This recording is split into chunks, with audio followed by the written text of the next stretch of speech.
आज का सबसे बड़ा सवाल यही है, दिल्ली का कूड़ा कौन कर रहा है, बीजेपी या फिर केजरीवाल। और दूसरा सवाल यह भी है, क्या जानबूझकर दिल्ली को ठप किया जा रहा है क्योंकि एमसीडी में चुनाव आने वाले हैं। इसी पर बहस करने के लिए हमारे साथ अब संजय गहलोत जी भी आ गए हैं, जो कि स्वतंत्र मजदूर विकास संयुक्त मोर्चा के अध्यक्ष हैं। आलोक शर्मा पहले से हैं कांग्रेस की तरफ से, आम आदमी पार्टी से राघव चड्ढा और बीजेपी से आशीष सूद। संजय जी, मैं आपके पास आ रहा हूं क्योंकि आप लोगों ने इस हड़ताल को शुरू किया है। पूरी दिल्ली ऐसा लगता है कि थमने वाली है, क्योंकि डॉक्टर हैं, नर्सें हैं, इंजीनियर हैं, सारे ही लोग हैं। ये क्यों इतना बड़ा कदम आपने क्यों उठाया है? देखिए, बड़े दुख की बात है कि देश की राजधानी दिल्ली में हमें चौथी बार हड़ताल पे उतरना पड़ रहा है। और बड़े दुख की बात यह भी है कि जब पिछली बार हमने 25 अक्टूबर को स्ट्राइक कॉल ऑफ की थी, उसमें हमें दिल्ली सरकार की ओर से एक आश्वासन दिया गया था कि दिसंबर के एंड तक 1100 करोड़ रुपया, जो बेशक हमें फरवरी में देना, हम उसको वितरित कर देंगे। अगर वो वितरित हो जाता, दूसरा दिल्ली सरकार ने अगर चौथे वित्त आयोग की रिपोर्ट की सिफारिशों को लागू कर दिया होता, या दिल्ली नगर निगम को एक कर दिया जाए, या तीसरे वित्त कमीशन की जो हमारा पेंडिंग है वो दे दिया जाए।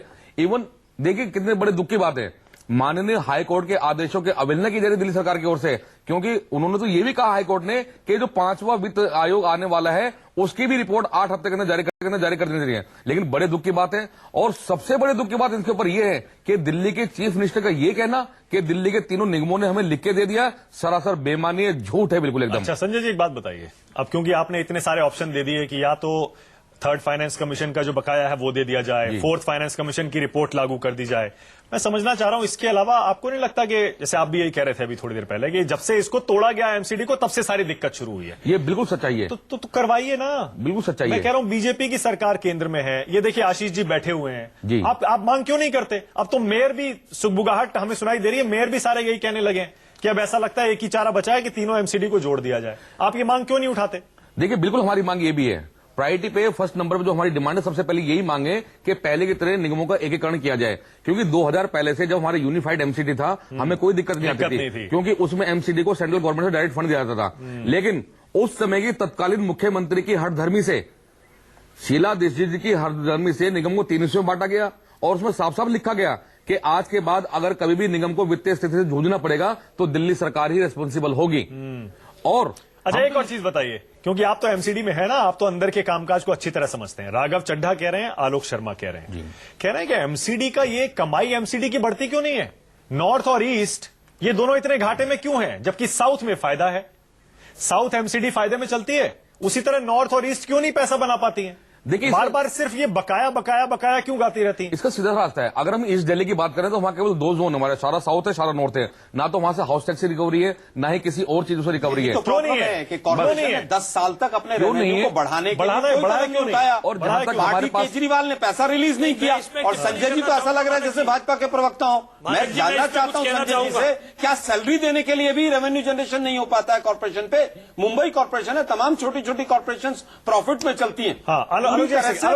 पॉइंट बहुत अच्छा है। पॉइंट ये है, कोई कॉर्पोरेशन प्रॉफिट में नहीं चलती, कॉर्पोरेशन प्रॉफिट मेकिंग बॉडीज नहीं है। सर एक सेकंड, प्रॉफिट मेकिंग नहीं है, कम से कम सफाई कर्मचारियों की सैलरी, अगर इस बारे में हम पूरी दिल्ली की बात करें, आप मुझे कहने दीजिए, टिप्पणी करने का अधिकार है या नहीं है? आशीष जी एक सेकंड में आ रहा हूं, और उसकी बी टीवी बोलती रहेंगे। आशीष जी आपको पूरा जवाब देने का मौका मिलेगा, सबको मिलेगा। एक सेकंड आशीष जी, एक सेकंड में आ रहा हूं। आप संजय जी ये एलिगेशन लगाए जाएंगे। सबसे पहले आलोक जी जो कह रहे हैं, मैं इस बात का बहिष्कार करता हूं। ये हमें भाजपा का प्रवक्ता बता रहे हैं, ये बहुत इनकी गलत बात है। बहुत सीनियर हमारे नेता हैं। मैं तो कहता हूं दिल्ली की तत्कालीन मुख्यमंत्री शीला दीक्षित जी ने इस बीज को बोया है। ठीक है, बीज को बोया है, जो नहीं काटा जा रहा है, जो नहीं काटा जा रहा है, इन्होंने बीज बोया है, मतलब जाके ये वाला। ठीक है राघव, एक सेकंड में आ रहा हूं। आशीष सूद, ये ऐसा क्यों हो गया है कि अचानक, एक सेकंड में आ रहा हूं राघव, आशीष सूद, ऐसा क्यों हो गया कि अचानक दोनों तरफ से, एक तरफ हड़ताल, दिल्ली ठप हो रही है, लोगों को सैलरी नहीं मिल रही, और बीजेपी और आप में ये एलिगेशन लग रहे हैं कि भैया एमसीडी चुनाव जीतने के लिए जानबूझ के ये सब किया जा रहा है? ऐसा क्यों है आशीष सूद? देखिए, 2 बातें पहले समझ लीजिए। मेरे को आप 2 मिनट दीजिएगा, क्योंकि बहुत सारे इल्जाम लगे हैं भारतीय जनता पार्टी के संदर्भ में। पहली बात, जब ट्राइफरकेशन हुआ, दिल्ली की सरकार ने रिकमेंड किया केंद्र सरकार को। अगर आज दिल्ली की सरकार ये मानती है कि ट्राइफरकेशन होना चाहिए, ये रिकमेंड करे, दिल्ली की सरकार और केंद्र के बीच में इसमें नगर निगम कहीं भी पिक्चर में नहीं आता है, नंबर 1। नंबर 2, ईस्ट एमसीडी के संदर्भ में वहां केवल डी कैटेगरी की कॉलोनीज हैं, और वहां की आबादी का 40% ऐसा है जो अनऑथोराइज्ड कॉलोनी है, जहां से हाउस टैक्स जनरेशन नहीं होता है। साउथ दिल्ली निगम में ए कैटेगरी और बी कैटेगरी की कॉलोनीज है, इसलिए एक बेहतर स्थिति है। नंबर 3, आलोक शर्मा और राघव चड्ढा बार बार कह रहे हैं हम अपनी आय बढ़ाएं। ये क्या चाहते हैं कि दिल्ली की जनता पे हाउस टैक्स बढ़ाया जाए। आज ये दोनों रिजॉल्व करके नगर निगम को अपनी पार्टियों का हम हाउस टैक्स बढ़ाने की बात नहीं कर रहे हैं, हम कह रहे हैं चोरी को रोका जाए। टोल टैक्स और रेवेन्यू कहां से बढ़ेगा? रिश्तेदारों को और रेवेन्यू कहां से बढ़ेगा? बोलो। टोल टैक्स का जो टेंडर था उसको बिना किसी कारण के एक साथ बढ़ाया गया, जिससे 270 करोड़ रुपए का नुकसान हुआ। हम कह रहे हैं कि खर्चों को कम कीजिए। 1 करोड़ रुपया आप वेबसाइट आलोक शर्मा की सर 1 करोड़ रुपया आप वेबसाइट पर खर्च कर रहे हैं, उसको बंद कीजिए। उसका चोरी हो रही है, ये भी हो रहा झूठ है। है। राघव चड्ढा झूठ प्रलाप कर रहे हैं। आप केवल ये बता दीजिए कि जितना माफिया पार्किंग के अंदर है उसको बंद कर दीजिए आप लोग। अच्छा एक सेकंड, राघव नहीं बोल रहे थे, आलोक शर्मा बोल रहे थे। अरे भाई साहब पहले ये तो बताओ हाउस टैक्स बढ़ा दूं क्या?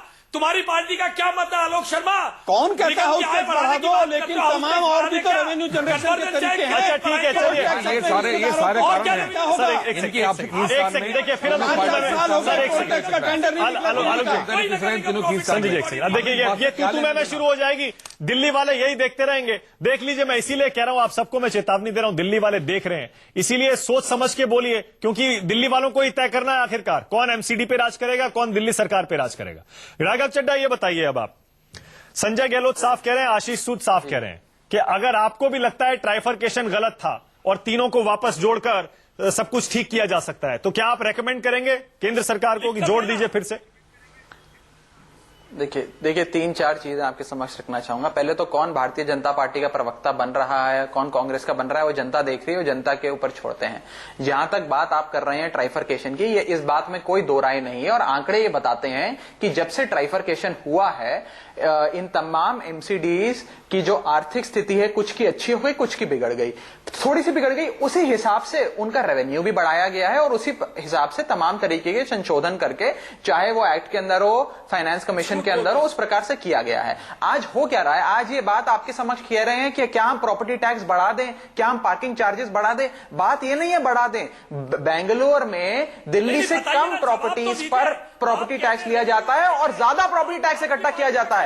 आज सच्चाई ये है, आज सच्चाई ये मैं बता रहा हूं भाई साहब, यदि आप शांति से सुन ले, यदि आप शांति से सुन ले, उनका क्या करेंगे?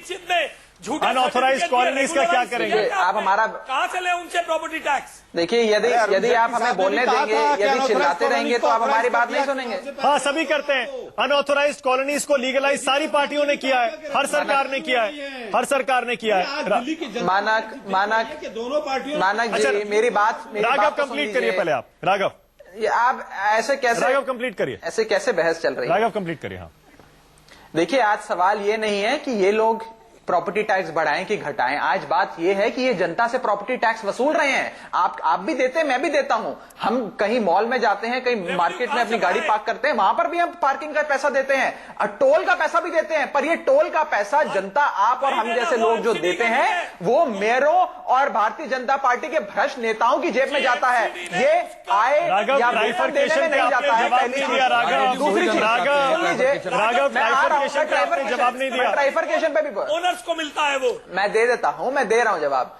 देखिए जहां तक ट्राइफरकेशन की बात है, ट्राइफरकेशन अगर हुआ है, उससे यदि आर्थिक नुकसान हो रहा है, आपको दिख रहा है, केंद्र सरकार को पार्लियामेंट में, संसद के अंदर एक कानून पारित करना पड़ेगा। आपको रेकमेंड तो करना पड़ेगा पहले, कंबाइन कर एक बना दिया जाए। तो ये पहले आपको रेकमेंड करना पड़ेगा। राघव दिल्ली सरकार का आपको जब तक मैं बता रहा हूं, मैं एक सवाल पूछ रहा हूं, मैं एक सवाल पूछ रहा हूं, मैं यही पूछ रहा हूं। आप सवाल ही करते, जवाब देना सीखिए। देखिए जहां पर दिल्ली प्रदेश के अंदर सातों के सातों एमपी भारतीय जनता पार्टी के हैं। मैंने अभी आपको पिछले पैकेज में गिनवाया कि लगभग 3000 करोड़ केंद्र सरकार ने लिखित में डीडीए, आप फिर जवाब नहीं दे रहे हैं। राघव आप जवाब नहीं दे रहे। हम ये जानना चाहते हैं, राघव जिस प्रकार 2012 में दिल्ली की तत्कालीन मुख्यमंत्री ने अपने हर दर्जे से संजय जी पॉइंट मैं वही पूछ रहा हूँ। दिल्ली सरकार राघव उसमें क्या संशोधन करके केंद्र सरकार के पास भेजेगी, तभी तो बात बनेगी। विधानसभा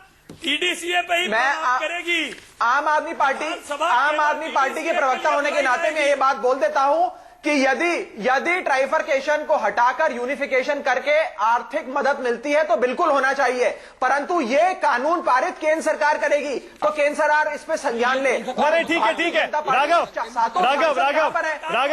आपका ये कहना भी काफी है, आपका ये कहना भी काफी है राघव कि यूनिफिकेशन होना चाहिए, आपका ये कहना भी काफी है। मैं आपको आपका ये स्टैंड मान रहा हूं आम आदमी पार्टी का, आप ये कह रहे हैं एमसीडीज का यूनिफिकेशन होना चाहिए, सही है। यदि आर्थिक मदद मिलती है, यदि उनको आर्थिक मदद मिलती है तो और ऑपरेशनल मदद मिलती है, फंक्शनल मदद मिलती है तो अवश्य होना चाहिए, अवश्य होना चाहिए। पार्टी एक सेकंड सर, आशीष सूद अब बताइए, आप वो कह रहे हैं तैयार है, प्रूव करिए। राघव चड्ढा का टेलीविजन पर कहना पर्याप्त नहीं है। इसी प्रकार से भ्रष्टाचार इनकी विधानसभा में केवल डीडीसीए पर चर्चा होगी, इनकी विधानसभा में ट्राइफरकेशन के लिए प्रस्ताव पारित। अच्छा आशीष सूद, ब्रेक पर जाने से पहले एक सवाल पूछ रहा हूँ आपसे। नगर निगम जीतने के लिए राजनीति कर रहे हैं, आपके नेताओं में क्यों नहीं चर्चा कर रहे हैं? आशीष जी एक सवाल पूछ रहा हूं आपसे ब्रेक पर जाने से पहले। आशीष जी मेरा सवाल यह है, हाल ही में तीनों एमसीडी की अकाउंट्स की ऑडिट करने के लिए दिल्ली सरकार ने एक टीम बनाई है, ऑर्डर किया है, कहीं ऐसा तो नहीं उसकी वजह से खलबली है? ये भाग रहे हैं, ये लोग डर रहे हैं, नहीं, वो तीनों, आप ये भी वजह की बात सुनिए, वो ऑर्डर जो है मुख्यमंत्री का, वो ऑर्डर सेक्शन 42 के अंतर्गत हम ऑब्लिगेटरी फंक्शंस निभा रहे हैं या नहीं निभा रहे, इसकी जांच करने के लिए है। ये झूठ बोल रहे हैं, ये खातों की जांच तो सीएजी करती है, ये करना चाहे तो आज तक इनके यहां से किसी ने हमसे खाते नहीं मांगे। हमारे खाते ले लो, हमारे बैंक अकाउंट ले लो, बगैर गरीबों का पैसा दे दो भाई। आशीष जी ये गरीबों का पैसा मैं कह रहा हूं आप केंद्र सरकार से भी मांग सकते हैं, कहीं ऐसा तो नहीं जैसा आम आदमी पार्टी आरोप लगा रही है, वो ये कह रही। सर सवाल सुन लीजिए, पूरा सवाल तो सुन लीजिए। प्रॉब्लम ये आशीष जी मेरा पूरा सवाल सुन लीजिए। आम आदमी पार्टी का आरोप है कि आप जानबूझ के दिल्ली सरकार को बदनाम करने के लिए एमसीडी कर्मचारियों के जरिए दिल्ली को ठप कर रहे हैं, एमसीडी चुनाव दोबारा जीतने के लिए। देखिए 7 जनवरी को, अब आप जरा पेशेंस के साथ मेरी बात सुनिएगा, 7 जनवरी को माननीय हाईकोर्ट ने एक ऑर्डर पास किया जिसके 3 हिस्से हैं। पहला हिस्सा तीसरे वित्त आयोग के अंतर्गत पैसे बकाया राशि दो, दूसरा हिस्सा चौथा वित्त आयोग लागू करो, तीसरा हिस्सा 5वां वित्त आयोग का गठन करो। इसमें हम कहां से आ गए? तो चौथा वित्त आयोग विधानसभा के पटल पर पड़ा है और सारा पैसा दे दिया गया। आदेश दे रहा है तो राघव चड्ढा की पार्टी क्यों नहीं दे रही है? हाईकोर्ट ने ये कहा, हाईकोर्ट ने ये कहा कि कुछ ब्रेक लेना है सर, ब्रेक लेना पड़ेगा, एक छोटा सा ब्रेक लेना पड़ेगा। ब्रेक के बाद आखिर क्या वाकई ऐसा लगता है, दिल्ली वाले तय करेंगे, देश तय करेगा, क्या वाकई ऐसा लगता है कि कोई भी ऐसा है दोनों तरफ से जो जानबूझकर दिल्ली को ठप करने की कोशिश कर रहा है सियासी फायदे के लिए? इस ब्रेक के बाद फाइनल कमेंट्स देखते रहिए। सबसे बड़ा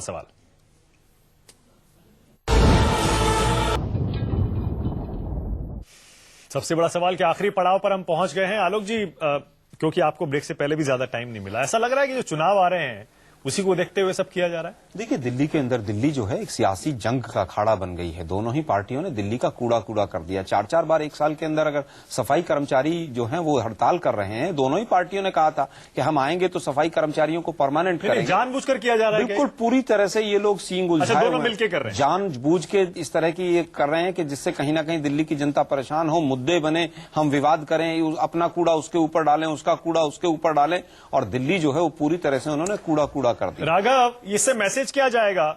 अगर दिल्ली में सब कुछ ठप हो जाएगा तो इससे मैसेज तो यही जाएगा कि एडमिनिस्ट्रेशन ठीक से नहीं चल रहा है। आपको लगता है आम लोग ये बात समझेंगे जो इतनी डिटेल में हम यहाँ टीवी पे डिस्कस कर रहे हैं, या फिर वो रिस्पॉन्सिबल जिसे मानना होगा मान लेंगे? देखिए,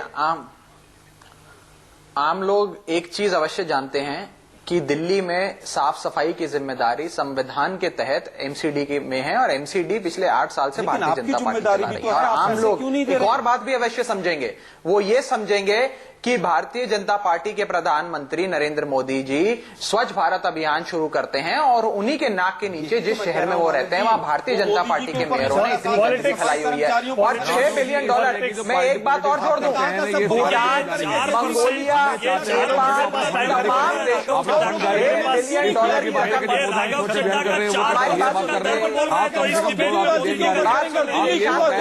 आपने कहा था 11। अरे 2 बीजेपी के प्रवक्ता, ये तो दो बीजेपी के प्रवक्ता आपको बोलेंगे। कुछ नहीं पता बिना बात के बात शांत हो जाइए, शांत हो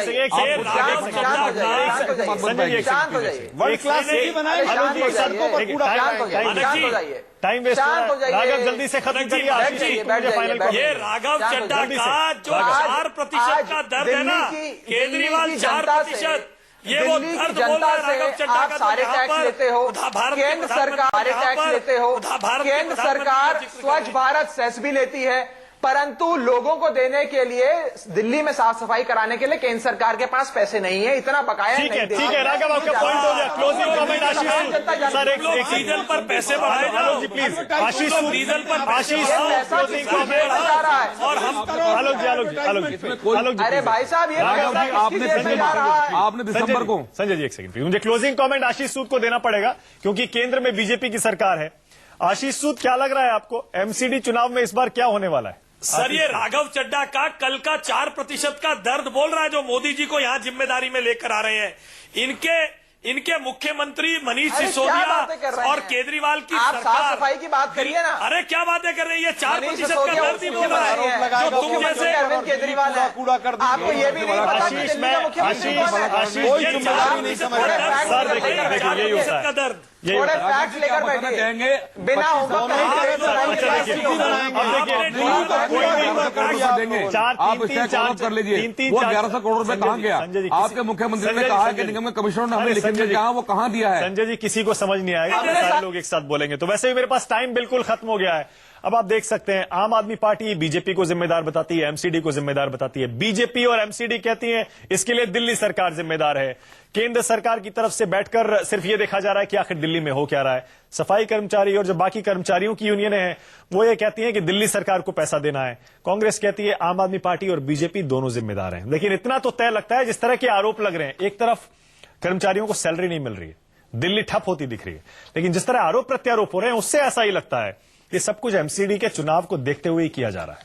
बहुत बहुत शुक्रिया राघव चड्ढा, आशीष सूद, आलोक शर्मा और संजय जी स्टूडियो में आने के लिए। छोटा सा ब्रेक लेना पड़ेगा। ब्रेक के बाद आगे देखिए रियासत का रहस्य